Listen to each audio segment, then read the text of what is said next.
G'day guys, Ninja Boy here again. Today I'll be reviewing the Cold Steel GI Tanto.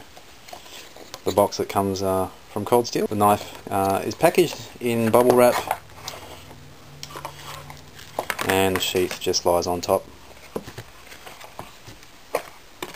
I got this from a local supplier here for about 40 or 50 Australian dollars, I think. Look at that. 1:1 scale with the picture on the box. The GI Tanto, obviously being a Tanto blade design, it's purely intended to be a fighter, or as they state on their website, as a throwing knife. Mine came with the handle scales here.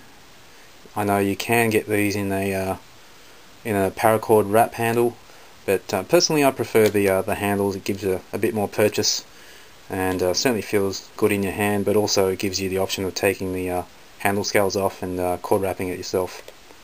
The blade's 1055 carbon steel. It's overall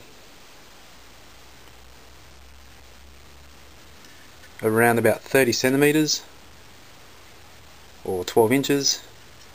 In terms of just the blade length, it's around about 15 centimeters, probably about 12 centimeters of the primary cutting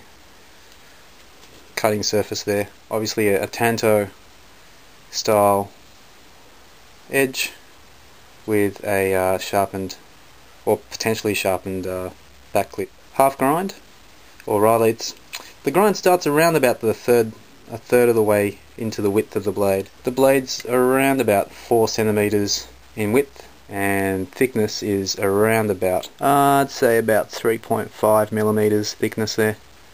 Engraving, Cold Steel China.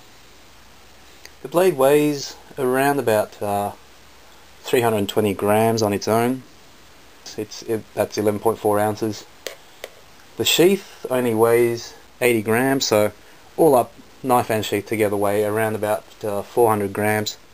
Let me speak about this choil here.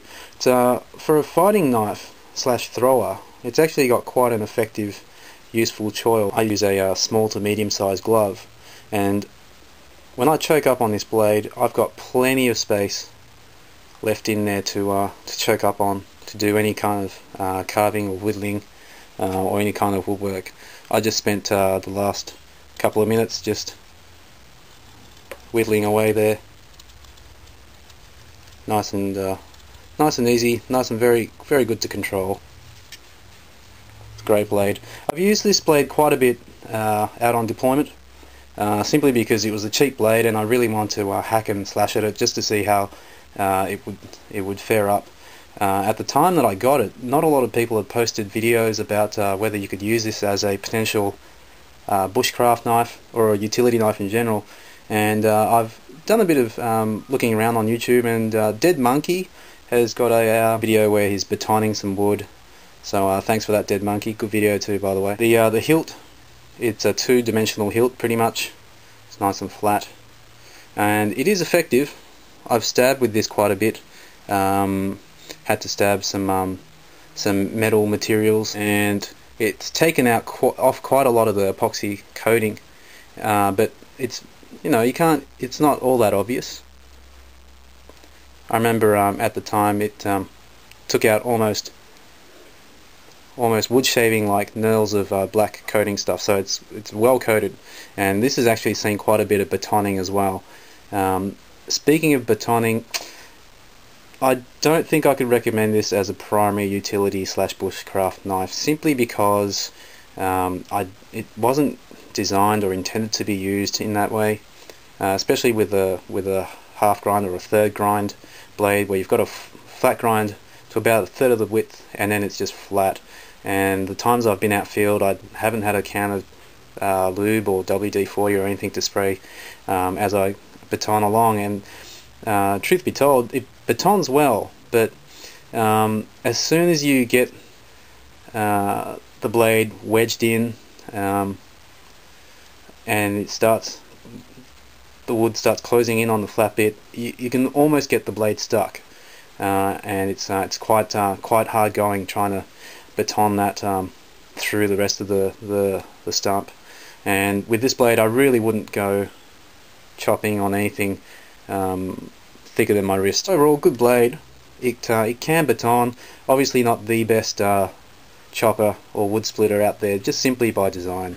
It's really meant for stabbing and piercing, and don't know if I can show you that there. I actually chipped a little bit off the tip when I had to pierce metal, and I've since managed to resharpen this and along this edge just to get a bit of a sharp edge to it again. Holds an edge really well. It's like I said, it's baton quite a lot of wood, and it still slices really well. Obviously you have to touch it up once in a while, but I really don't like doing these paper tests because it doesn't mean much in terms of functionality. It just, yes, it's sharp, it can slice through paper, but you can do that with a pocket knife. So the handles here, hollowed out in the middle, gives you adequate grip. It's a bit of a hard plastic with a lanyard hole, and for this knife I actually would recommend having a lanyard. I know some people aren't big fans of it, but especially if you're using this for any downward strike, piercing kind of activity, then it gives you just that extra grip, or extra hold I should say, and also extra security that it's not going to go loose on you. I guess we got to remember that this wasn't intended to be a camping utility wood splitter knife, but rather a thrower.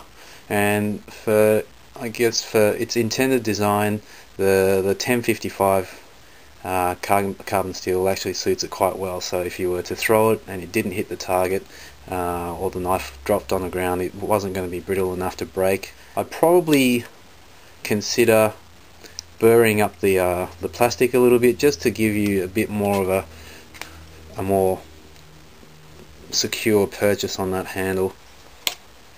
But I think overall, especially given the price, I mean, far out, you cannot beat $20 US for a high carbon steel knife. Compare these with the RAT4 or the SE4.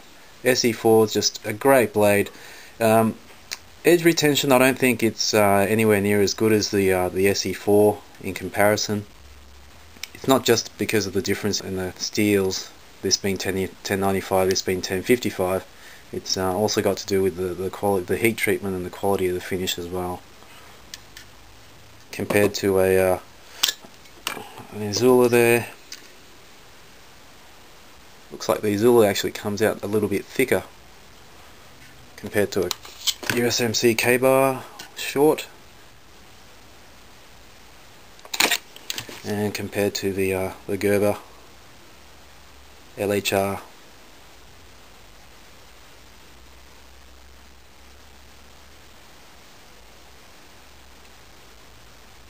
And compared to the Recon Scout from Cold Steel.